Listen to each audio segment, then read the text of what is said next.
Well, there you have it, people. 3.2 gallons, $11 at $3.45 a gallon. Took me about 100 miles.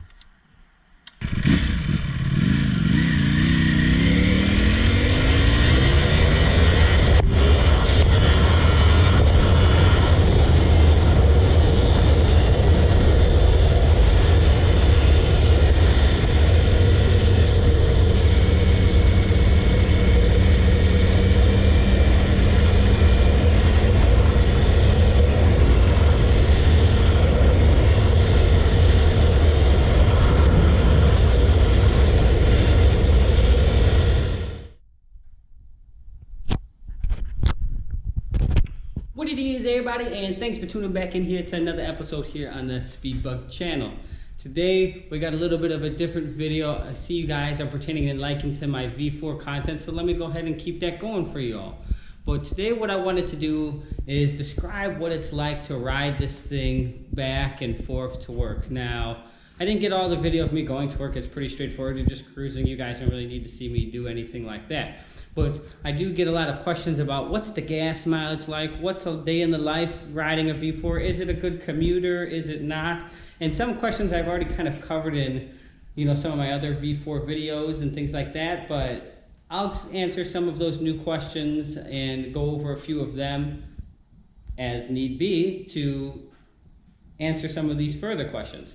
So let's jump to it. The beautiful V4. So, a day in the life with it. Let me cut off this light because I was just on it. What's it like? First, let's start off by saying, is this bike a good commuter bike? To commute and drive back and forth every day like a lot of younger people do with Ninjas and CBRs and Jigsters and things like that? Well, I can tell you this. If you could afford this as your commuter bike, you could probably afford a really nice car as well. You could buy a really nice Civic, an Accord, a Camry, a Malibu, whatever the case may be. So I think it's a little bit overpriced to have solely as the only commuter car, or commuter motorcycle. So price-wise, is it a great commuter vehicle? Absolutely not. As opposed to a much cheaper crotch rocket alternative to something coming from the Big Four, absolutely not. Starting off with number 2, comfort-wise. How is it? Comfort-wise, is it okay? Well, according to a lot of my other viewers and things like that, I get a lot of slack for this, but I don't know if all of the individuals that are commenting, probably not, have had or had the pleasure to ride and own 1199s, 1299s, and many other motorcycles that I even currently possess that I currently have all at this time, and not just have had them in the past and ridden them back to back. But is it better than a 1299? Yes. Is it better than an 1199? Yes. Is it better than a 959? Well, weight-wise, I would say no, because the 959 is a little bit lighter. It feels a little bit lighter. Now, but comfort-wise, I would say the seat is better than the original Pentaguys. But overall, as you've seen me complain about this numerous times in other videos, it sucks. The seat sucks. The riding position on this bike, again, it is very track-orientated. Your ass is very high up. A lot of your weight resides all on your wrist when you're down. So over about 15, 20 minutes or so, you really start to feel the fatigue in your wrist because you're so far, leaned over and hunched over. Given the fact that because it's a track-orientated motorcycle, not so much a street bike. This is a track bike first and then a street bike second. And I covered that in one of my other videos. The third thing, gas mileage. As you saw me film that up to the pump, this is probably the question I get asked a lot about this bike. How is the gas mileage?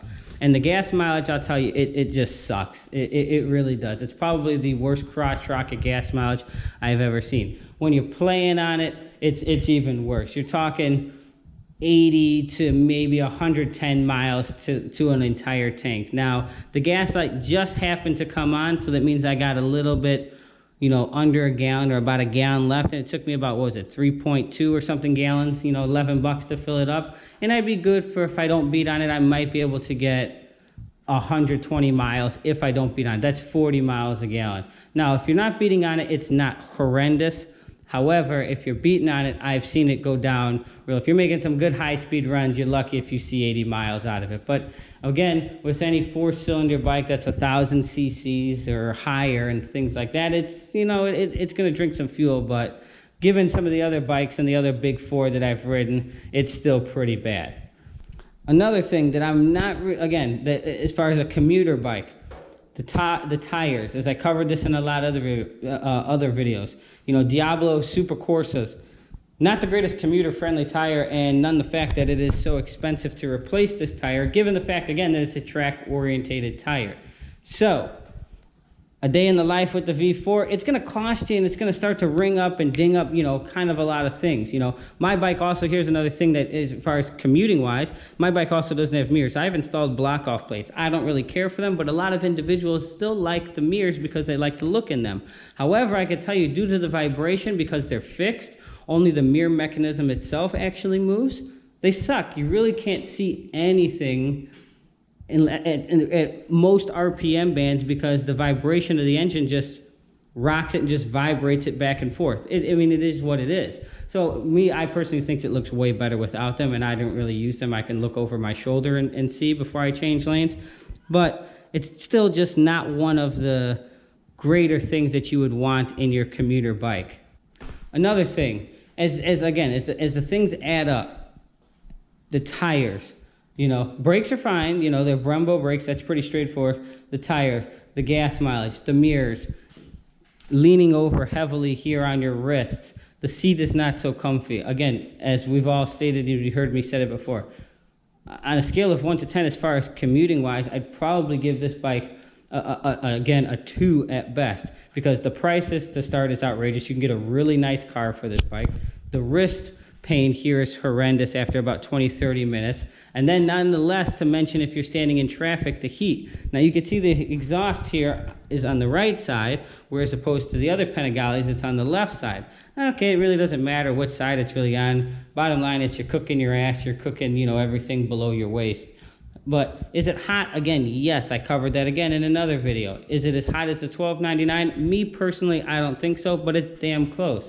You got a lot of horsepower, you got a lot of timing, you got a lot of motor between your legs, and a V formation, it's going to create heat. Trust me, I get it. And people that are consistently watching this video, they're going to consistently say, oh, well, it's a track bike, dude. What do you expect? It's a track bike. It's a sport bike, this, that, whatever.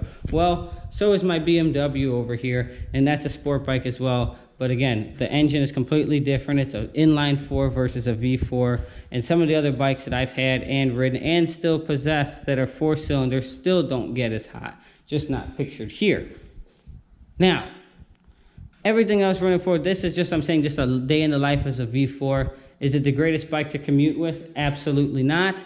That's why probably out of all the motorcycles that I possess, this is the one I actually ride the least back and forth to work. Because again, you also have to look at how much it costs and the paint and how pretty it is. You don't want people messing with this. You don't want people screwing with your shit, scratching it, you know, so on and so forth. But that's just the price you pay to have this bike, and that's okay.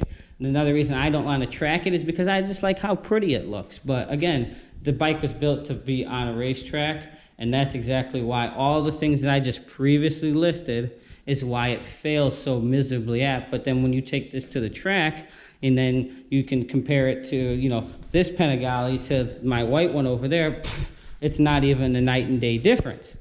So, a day in the life of the V4, is it good, is it bad? On a scale of 1 to 10, 2, maybe 3 tops, and the 3 is only boosting it because the sucker just looks so badass, and that's why I still love this bike, and that's why I keep it. And yeah, the power, delivery, and everything's great, but there's still something about it that keeps me coming back to it. Kind of like an old love, you know what I'm saying? So until next time, thanks for tuning in here to the Speedbug channel. Don't forget to subscribe, and don't forget to check me out here on Instagram at Speedbug, same name here as YouTube, and we'll see you here for another episode here on the Speedbug channel.